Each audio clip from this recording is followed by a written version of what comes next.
Pada saat baginda Nabi SAW akan meninggal dunia dan beliau lagi sakit keras, maka beliau keluar karena mendengar beberapa sahabatnya menangis terisak-isak, khawatir kalau beliau meninggal dunia. Maka beliau pun keluar, kemudian naik di atas mimbar semampu beliau. Setelah memuji Allah Subhanahu wa taala dan bersalawat untuk diri beliau sallallahu alaihi wasallam, maka beliau mengatakan, wahai sekalian manusia, fa inna mau'iduna haud. Wahai sekalian manusia, maknanya jangan kalian bersedih, karena pertemuan kita yang sebenarnya yang akan abadi itu bermula dari haudku nanti. Haud itu telaga beliau. Nabi SAW diberikan telaga oleh Allah dua, di mahsyar nanti namanya haud, dan nanti di surga namanya kautsar, yang ada surah Al-Kautsar. Kata Nabi SAW, haudku nanti di mahsyar itu seluas pandangan mata. Dalam riwayat dikatakan antara Madinah sama Hajar, atau kurang lebih 1000 km perjalanan, dipenuhi dengan canteng-canteng seperti jumlah bintang di langit. Siapa yang minum darinya tidak akan pernah haus selamanya. Riwayat ini menggambarkan kepada kita bagaimana Nabi SAW memberikan kesadaran kepada para sahabatnya, jangan kalian sedih. Bagi teman-teman yang merasa sedih karena meninggal orang tuanya, meninggal kerabatnya, kehilangan sesuatu yang sifatnya duniawi ini, bagi seorang muslim itu adalah hal yang kecil. Kalau kerabat kita meninggal atau orang yang kita cintai, teman-teman sekalian, dia tidak hilang. Dia hanya mendahului kita menuju ke akhirat sana. Seorang muslim sangat yakin rukun iman dia yang kelima adalah iman kepada hari kiamat.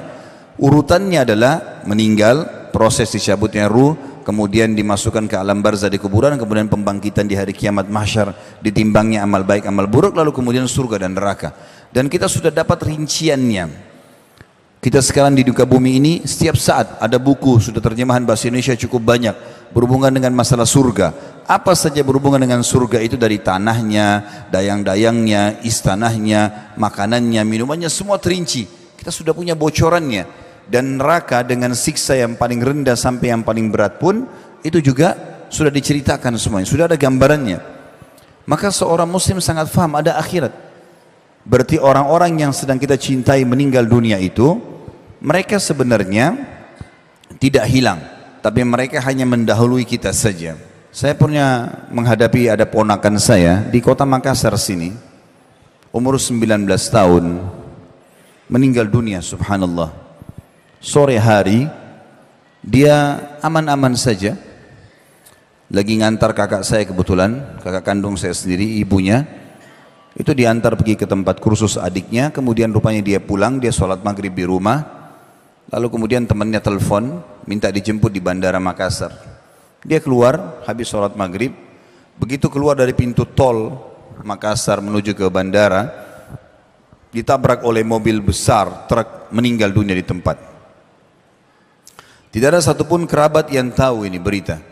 Meninggalnya maghrib sekitar jam 6 sore, nanti jam 12 malam baru kami tahu. Saya pun lagi di Jakarta waktu itu, kemudian saya ditelepon oleh salah satu kakak saya juga. Kalau ponakan kita sudah meninggal, saya ambil pesawat pertama dari Jakarta, habis sholat subuh, ke Makassar. Begitu saya tiba di Makassar, di Panakukang Mas, tempat beliau, kemudian saya masuk, kerabat sudah mengatakan, kakakmu ini dari tadi malam gak bisa tidur, gak makan, selalu bangun, pingsan lagi, gak ada keluarga yang bisa hadapin. Maka saya dudukkan kakak saya bilang, kak duduk sebentar.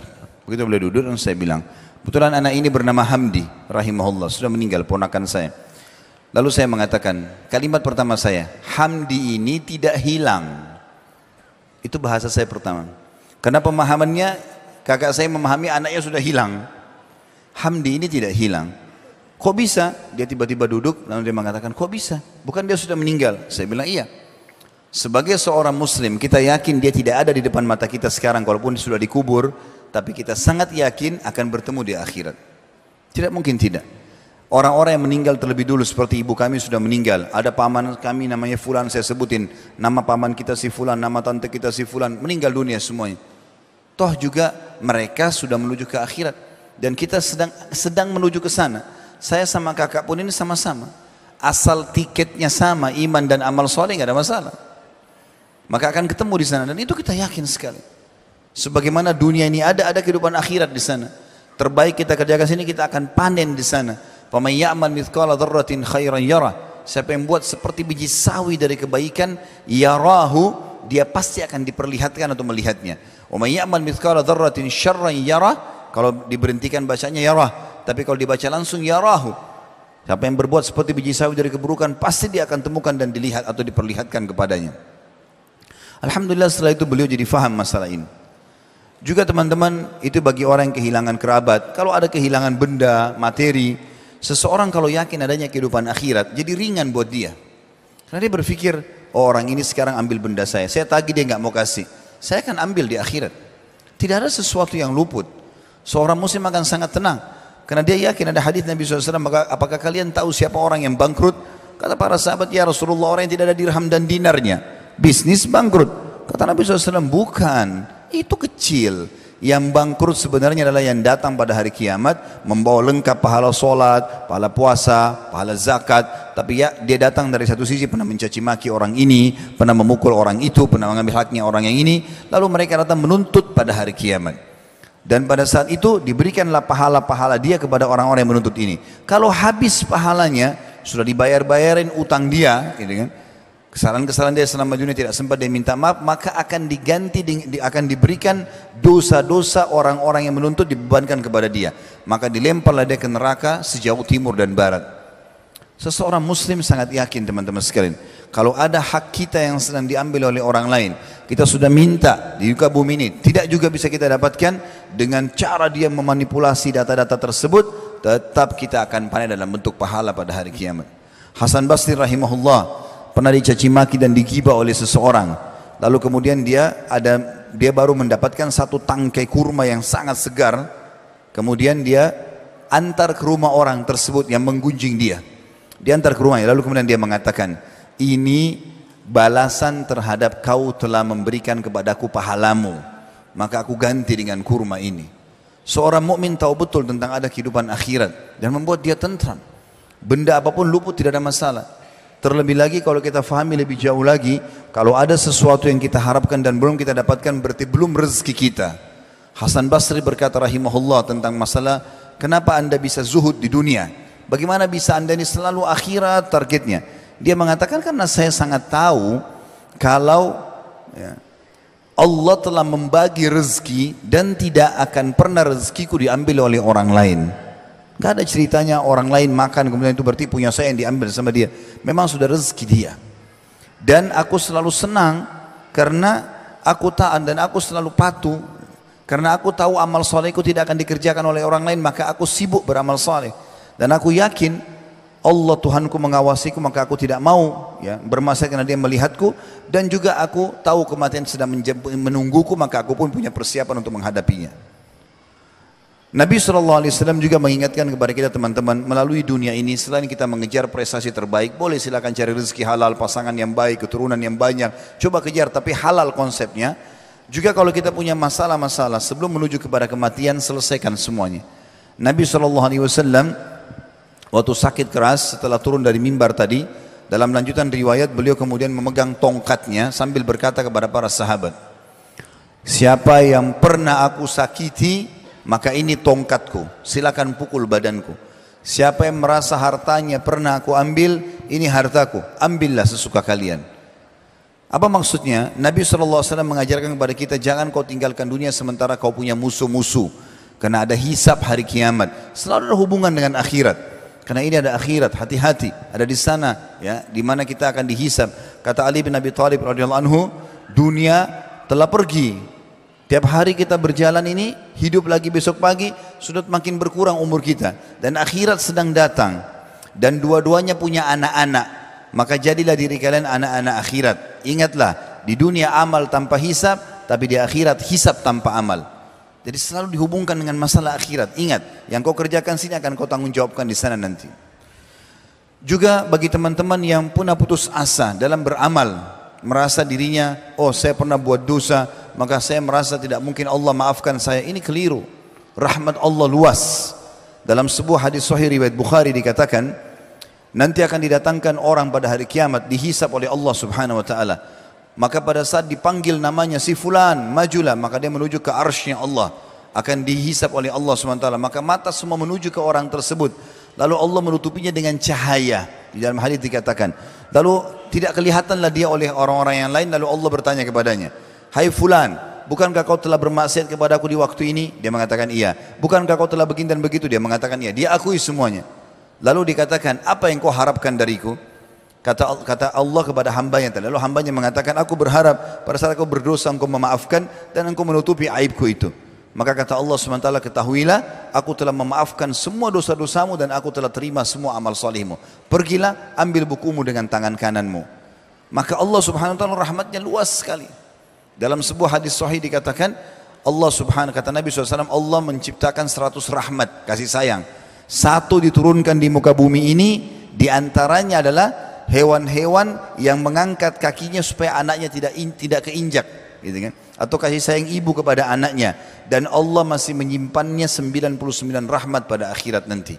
Ada lagi dihubungkan dengan masalah akhirat. Rahmat Allah luas sekali. Orang yang malas bekerja, motivasinya besar sekali dalam Islam. Kata Nabi SAW, di muka bumi ini tanam untuk akhirat. Beliau mengatakan, kalau seandainya di tangan kalian ada bibit tanaman dan kalian tahu besok kiamat, tetap tancapkan untuk mengejar, nanti akan ada nilainya di akhirat. Abdullah bin Umar radhiyallahu anhu pada saat rambutnya sudah putih semua, alisnya putih, jenggotnya putih semuanya, sudah sangat tua, hampir 100 tahun umurnya. Kemudian dia pegang bibit pohon kurma. Pohon kurma mirip dengan pohon kelapa kalau kita, lama baru berbuah, gitu kan, kalau masih kecil. Maka dia pun menancapkan, murid-muridnya lihat, lalu mereka bertanya, wahai Abdullah bin Umar, bagaimana kami memahami perilaku anda ini? Anda bukan menanam pohon yang sudah besar, tinggal panen. Ini pohon masih kecil, anda sudah tua. Mungkin anda tidak bisa menikmati. Maka jawaban dia sangat luar biasa. Dia mengatakan, kalau tidak saya nikmati, maka akan dinikmati oleh generasi yang datang setelahku. Artinya akan jadi pahala buat aku ini. Enggak ada masalah. Jadi kalau motivasi seseorang akhirat, dunia ini akan dia lalui dengan sangat mudah, ringan bagi dia. Karena dia tahu di sana ada hisapnya. Dia akan terima semua amal yang dia kerjakan. Bahkan baginda Nabi SAW mengingatkan kepada kita, ketahuilah seseorang dari kalian lebih dekat dengan surganya daripada tali sendalnya sendiri. Dan seseorang di antara kalian lebih dekat dengan nerakanya daripada tali sendalnya sendiri. Gara-gara ada seorang sahabat meninggal dunia di perang Khaybar, kemudian dia baru masuk Islam, baru syahadat. Ya, lalu kemudian terbunuh. Kata Nabi SAW, siapa yang mau lihat penghuni surga yang belum pernah sujud sekalipun, ini orangnya. Baru syahadat lalu terbunuh, gitu kan? Lalu beliau mengatakan, ketahuilah surga lebih dekat kepada kalian daripada tali sendal kalian sendiri. Azan, sholat, makan, minum, pergaulan yang halal. Udah, istiqomah saja, nikmati yang halal, tinggalkan yang haram. Meninggal masuk surga. Buat masalah, gunjing orang, ghibah, ngambil haknya orang lain, ambil haknya ahli waris, ribut, bohong, dusta, menipu, segala macam, mati masuk neraka. Begitu mudahnya orang masuk ke surga dan masuk ke dalam neraka. Dan itu pasti terjadi. Kita harus sadar teman-teman sekalian, kita akan melalui seperti yang dikatakan Hasan Basri, hai anak Adam, kamu sebenarnya di muka bumi ini seperti bilangan, angka. Kalau bertambah satu hari, begitu kau buka matamu di pagi hari, maka berkurang bilanganmu satu. Kita sedang menuju ke sana. Maka harus kita hisab diri kita sendiri masing-masing. Ya, kita sedang menuju ke akhirat sana. Kita dengarkan bagaimana Nabi SAW mewasiatkan kepada kita tentang masalah perumpamaan bumi ini atau dunia ini. Kebanyakan orang sibuk mengejar tanpa mengenal mana halal, mana haram. Padahal sebenarnya teman-teman, kalau kita melihat dunia ini kecil sekali. Ya. Kalau kita lagi naik pesawat, mobil-mobil yang mewah pun yang biasanya kita bangga-bangga di sebelahnya, kalau sudah di atas pesawat kelihatannya seperti gentong-gentong kecil, gitu kan. Mungkin orang punya berlian sebesar bola basket pun, kalau orang mungkin kecil seperti cincin saya sudah sangat mahal. Kalau seperti bola basket sangat besar, tapi kalau orang naik di atas pesawat melihatnya maka tidak kelihatan lagi. Tanah yang diperebutkan kepada ahli atau dengan ahli waris sampai tumpahkan darah, itu juga kalau kita di atas pesawat kita lihat sangat kecil, nggak ada nilainya. Bahkan subhanallah pada saat kita meninggal tidak ada yang ikut semua itu. Apa yang selama ini diperebutkan, diambil haknya orang lain tidak akan ikut. Kata Nabi SAW, kalau anak Adam meninggal dunia akan ikut kepadanya tiga di kuburannya. Amalnya, ya, kemudian hartanya dan keluarganya, akan pulang dua. Keluarganya akan pulang, walaupun cinta seorang suami pada istri, istri pada suami, orang tua pada anak, tidak akan nginap sehari di kuburan itu. Akan pulang, meninggalkan kita nanti. hartanya walaupun mewah mobilnya akan parkir di pagar kuburan, habis itu dibawa pulang jadi warisan. Yang tinggal bersama kita amal. Lihat bagaimana Islam datang memotivasi, ada akhirat, kejar di sana. Dunia tetap cari yang terbaik, tapi yang halal nikmati sebatas memang yang dibolehkan oleh Allah. Setelah itu kita menuju kepada akhirat. Jadi bukan masalah target di sini, karena kalau sudah target, yang jadikan target maka kita lupa ada akhirat, maka kita akan sikut sana, sikut sini, haknya orang lain diambil tanpa peduli mana halal, mana haram. Ada orang dari pagi bangun tidur sampai tidur lagi, itu kerjanya cuma cari musuh, cari haknya orang lain, tidak pernah berpikir untuk diri dia sendiri, karena tidak ada fikiran masalah adanya akhirat ini. Dalam sebuah hadis yang perlu kita renungi adalah hadis riwayat Imam Ahmad, kata Nabi SAW, inna mat'ama ibni Adam ju'ila mathalan di dunia. Ketahuilah, makanannya anak Adam itu dijadikan perumpamaan terhadap dunia ini. Wa in kazzahahu wa mallahahu. Walaupun makanan itu sudah dibumbuhi, sudah ditaruh garam, sudah terasa enak, fandur ila ma yasir. Lihat nanti jadi apa itu? Tetap akan jadi kotoran. Maka Nabi SAW memberikan perumpamaan, itulah dunia, seperti itu. Walaupun kita hiasi, kita bagusin segala macam, toh akan ditinggalkan. Toh akan hancur hari kiamat.